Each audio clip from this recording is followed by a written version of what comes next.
The Story of Doctor Dolittle. Animal Language. It happened one day that the doctor was sitting in his kitchen talking with the cat's-meat man, who had come to see him with a stump-chatch. "Why don't you give up being a people's doctor and be an animal doctor?" asked the cat's-meat man. The parrot Polynesia was sitting in the window looking out at the rain and singing a sailor song to herself. She stopped singing and started to listen. "You see, doctor," the cat-at-me-at man went on, "you know all about animals, much more than what these here vets do.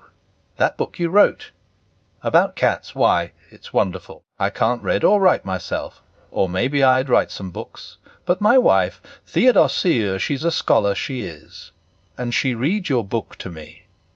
Well, it's wonderful, that's all can be said. Wonderful.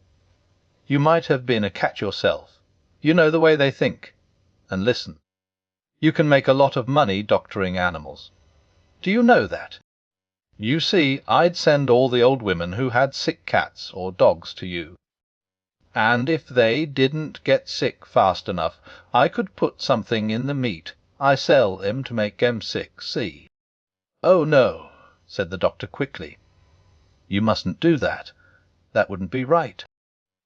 "Oh, I didn't mean real sick," answered the cat's-meat man. "Just a little something to make them droopy-like was what I had reference to. But as you say, maybe it ain't quite fair on the animals, but they'll get sick anyway, because the old women always give 'em too much to eat. And look, all the farmers round about who had lame horses and weak lambs, they'd come. Be an animal doctor." When the cat's-meat man had gone, the parrot flew off the window onto the doctor's table and said, "That man's got sense. That's what you ought to do. Be an animal doctor. Give the silly people up. If they haven't brains enough to see, you're the best doctor in the world. Take care of animals instead. T.L. soon find it out. Be an animal doctor." "Oh, there are plenty of animal doctors," said John Dolittle, putting the flower-pots outside on the window-sill to get the rain. "Wes, there are plenty," said Polynesia, "but none of them are any good at all.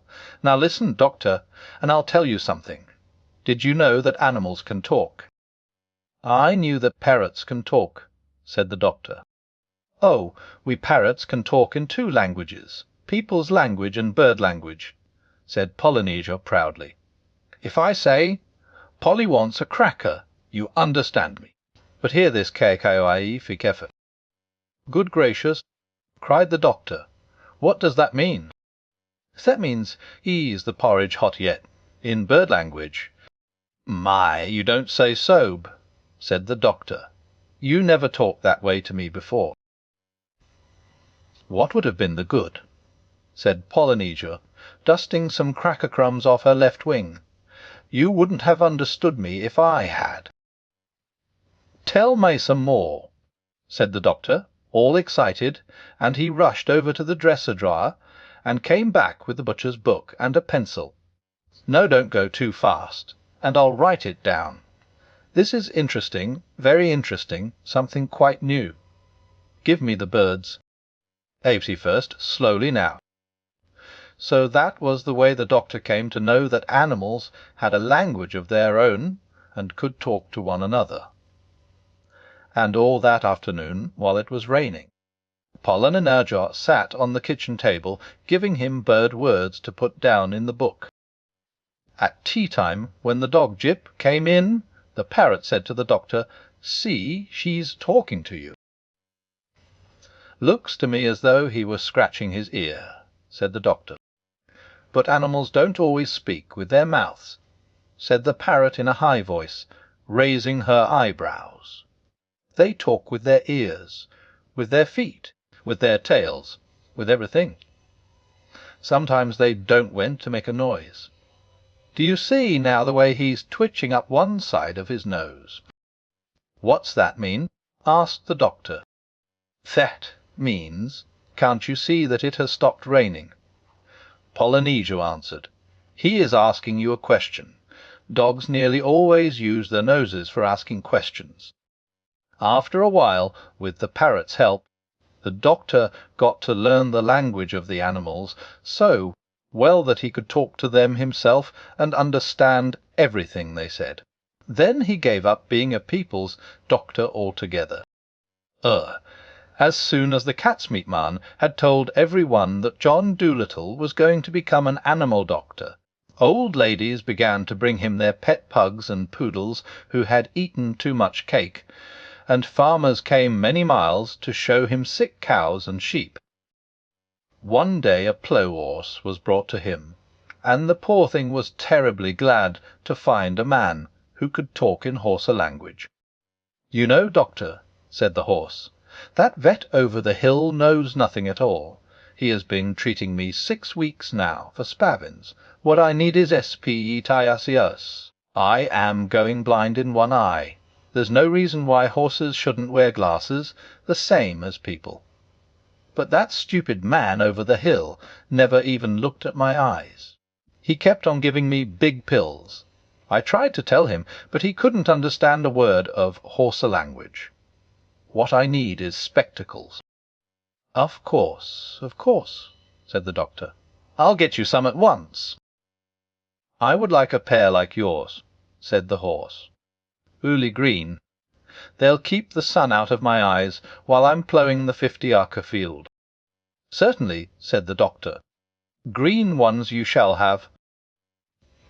"You know, the trouble is, sir," said the plough-horse as the doctor opened the front door to let him out, "the trouble is that A&YOB thinks he can doctor animals, just because the animals don't complain. As a matter of fact, it takes a much cleverer man to be a really good animal doctor than it does to be a good people's doctor. My farmer's boy thinks he knows all about horses. I wish you could see him. His face is so fat he looks as though he had no eyes, and he has got as much brain as a potato bug. He tried to put a mustard plaster on me last week." "Where did he put it?" asked the doctor. "Oh, he didn't put it anywhere, on me," said the horse. "He only tried to. I kicked him into the duck pond." "Well, well," said the doctor. "I'm a pretty quiet creature as a rule," said the horse. "Very patient with people. Don't make much fuss. But it was bad enough to that vet giving me the wrong medicine. And when that red-faced booby started to monkey with me, I just couldn't bear it any more." "Did you hurt the boy much?" asked the doctor. "Oh, no," said the horse. "I kicked him in the right place. The vet's looking after him now. When will my glasses be ready?" "I'll have them for you next week," said the doctor. "Come in again Tuesday. Good morning." Then John Dolittle got a fine, big pair of green spectacles, and the plough-horse stopped going blind in one eye, and could see as well as ever. And soon it became a common sight to see farm animals wearing glasses in the country round Puddleby, and a blind horse was a thing unknown. And so it was all the other animals that were brought to him.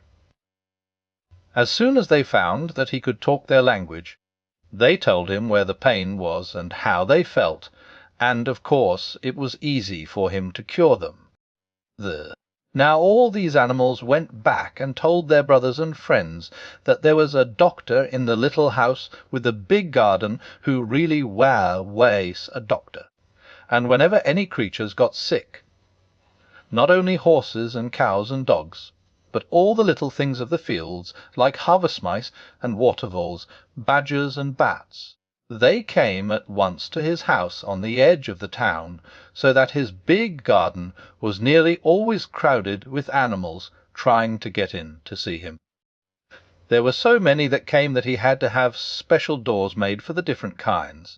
He wrote horses over the front door, cows over the side door, and sheep on the kitchen door.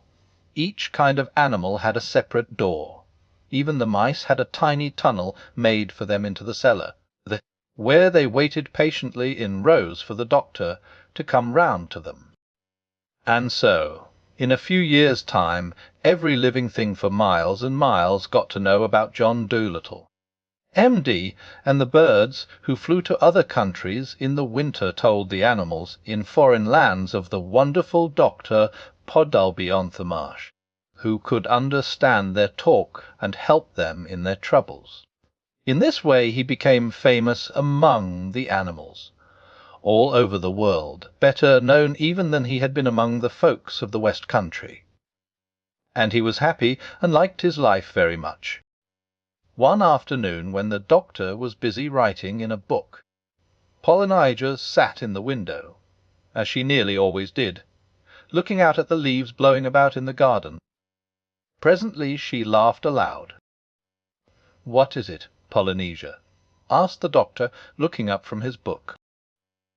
"I was just thinking," said the parrot, and she went on looking at the leaves. "What were you thinking?" "I was thinking about people," said Polynesia. "People make me sick. They think they're so wonderful.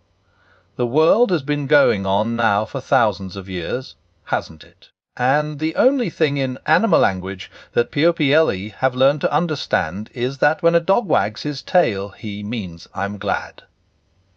It's funny, isn't it? You are the very first man to talk like us.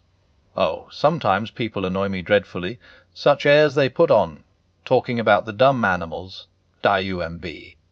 Ha! Why, I knew a macaw once who could say good morning in 7 different ways without once opening his mouth. He could talk every language, and Greek. An old professor with a grey beard bought him, but he didn't stay. He said the old man didn't talk Greek right, and he couldn't stand listening to him teach the language wrong. I often wonder what's become of him. That bird knew more geography than people will ever know. P-O-P-L-E, golly. I suppose if people ever learn to fly, like any common hedger sparrow, we shall never hear the end of it." "You're a wise old bird," said the doctor. "How old are you really? I know that parrots and elephants sometimes live to be very, very old." "I can never be quite sure of my age," said Polynesia. "It's either 183 or 182. But I know that when I first came here from Africa, King Charles was still hiding in the oak tree, because I saw him. He looked scared to death,